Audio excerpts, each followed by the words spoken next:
I to short to char to int long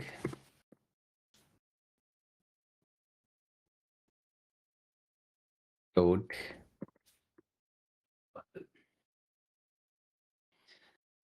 Vice versa, if we do, that is a narrowing, downcasting, higher type to lower type downcasting, that is called narrowing. Converting a large type to a smaller size type, converting a smaller size to converting smaller size to large. That's the definition. And then converting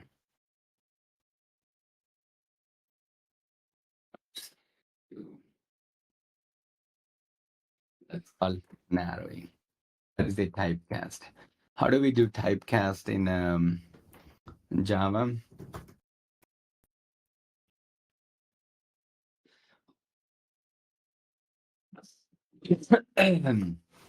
We use a, let's say if we define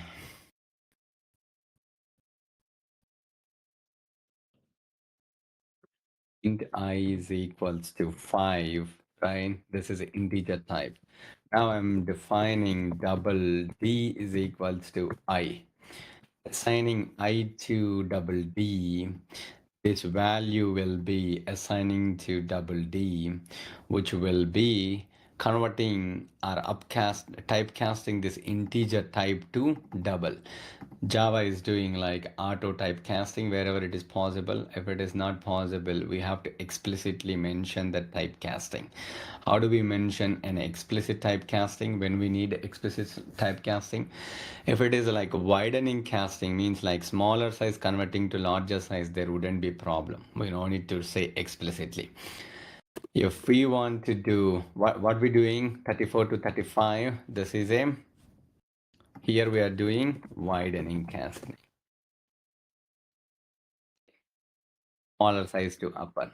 And if we want to do long number 2, L is equals to 1, 2, 3, 4.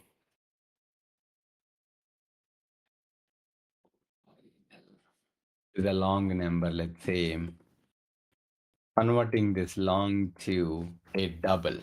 Long is a higher storage and double is a lower storage. Now I'm double B is equals to L.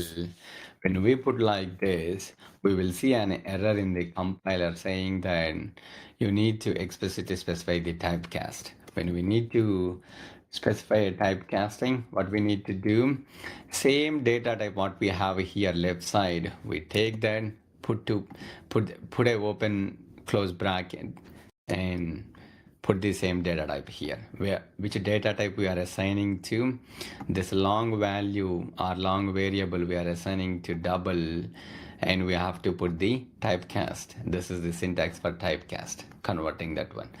You will see when you are coding in your IDE, majority of these will be self-explanatory. As you practice, you easily remember this. You don't need to by heart this, but this is widening casting and narrowing casting. Okay. And then getting into arithmetic operations. Arithmetic operations are very simple. In a programming language, we have addition, subtraction, multiplication, and division, right? All those are arithmetic operations. How do we perform arithmetic operations? And what are shorthand? We have like division and modulus, increasing a value or decreasing a value. Addition, subtraction,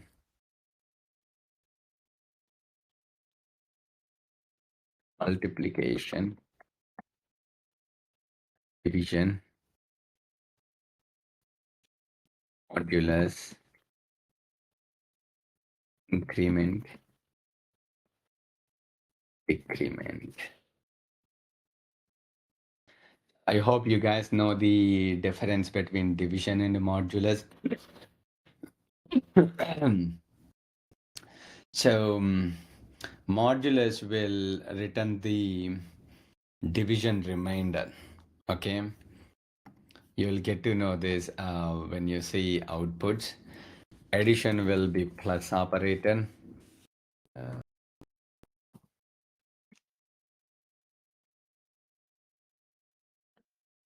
Plus subtraction minus multiplication. We use a star, and the division is slash for division two numbers. Modulus is percentile. Increment is again plus, and the decrement is minus. Increment is like single value auto increment, one value increment, or if you want to do two values decrement, we have a shorthand operator called like plus plus and minus minus. I'll show you an example of these two, how to define in a programming language. I'll show you how do we define this. And then there is an assignment operator. Assignment operator is nothing but assigning a value is equals. Okay.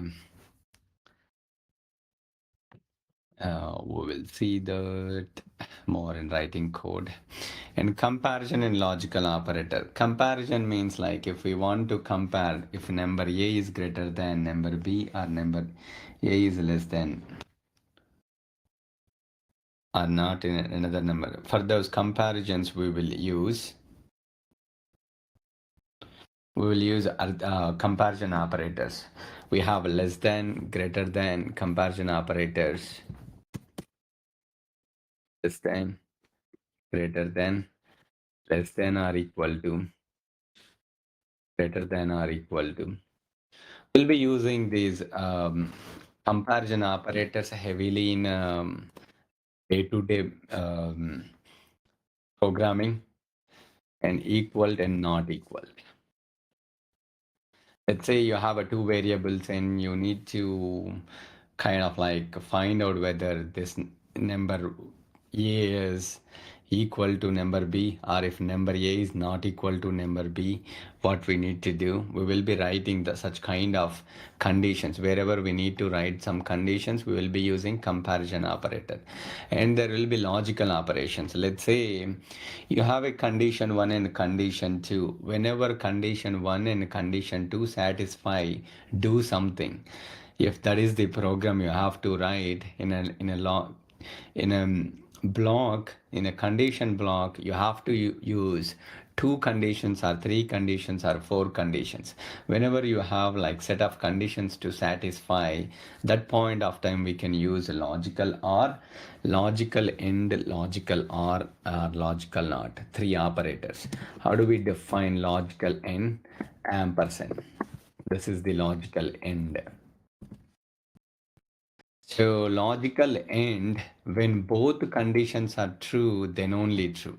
If you remember your electronics or anytime in your bachelor's or master's, if you go through where you have like one end symbol, 1 and 1, when you perform 1 and 1, you'll get like 1, 1, 0, 1 and 0, 0. Not sure how many people you remember, but yeah, simple thing. Logical end will be true only both conditions are true, or all the conditions yield to true. Then only logical end will be true. Otherwise, at least one condition. Let's say if I'm writing condition 1, let's say A greater than B and A greater than C and A greater than B. If I have a condition like this, when I use this end operator, when program logic will get inside of this block, one and only one time, that is all these conditions here, condition 1, condition 2, condition 3. If these three conditions are true, then only it will enter into the program, enter into this block, otherwise it will go out of this. We will see this in an actual program when we are writing. You'll be more understanding this logical end. For now, what you need to understand, remember, logical end will be true only all the conditions. Generally, we use like only two conditions majority of the time, but it is not so-called rule to use only two. You can define in number of conditions you want with the end operator, right? All the conditions are at least one, more than one condition will be there. So I put definition as both conditions are all the conditions yield true, then only logical end value will be true. And then logical end symbol will be here, this. And the logical or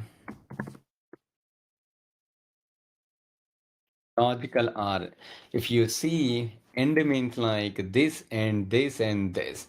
It stays like, it seems like when you hear the statement, all should be true, right? And or means logical or, this or this or this means like any one of these are true, then it will go inside. Logical or, or. This is a logical or. Any one of the state, one condition is true, that should be enough. It won't need to go inside. And a big difference in this logical end, let's say first condition is false, program won't execute the remaining two conditions. It will just exit this flow and get into the next line of instruction to execute. Whereas in logical OR, if this is false, it will go and check this one. If this is true, and then go and check the other one. Regardless, one is a false or true, it will go ahead and check. That is the logical OR. At least one time, it returns true if one or more statements are true or conditions are true inside the logical. And there is another one, logical not. This is exclamation symbol, which means like it is a negation. If it is a true value, we negate that value. If it is not, let's say if A greater than B, if I want to say if A is greater, if it is not A greater than B, like that condition, you may be thinking, why can't we do B greater than A? That way also you can write. I'm just giving an example. Any condition you want to negate that value, that point of time you can use the logical not, reversing that condition value. Logical not, what it does, it reverses the result. If condition is yielding to true, then we say not, we put that one, then it become false. It won't execute that flow. That is the logical operators. Okay, we have a strings, if else, if, and switch, for loop. I'll be recreate the session. It's going to stop session right now. I'll retrigger the same meeting link. I'll let you guys know. Give me 5 minutes. I'll stop here.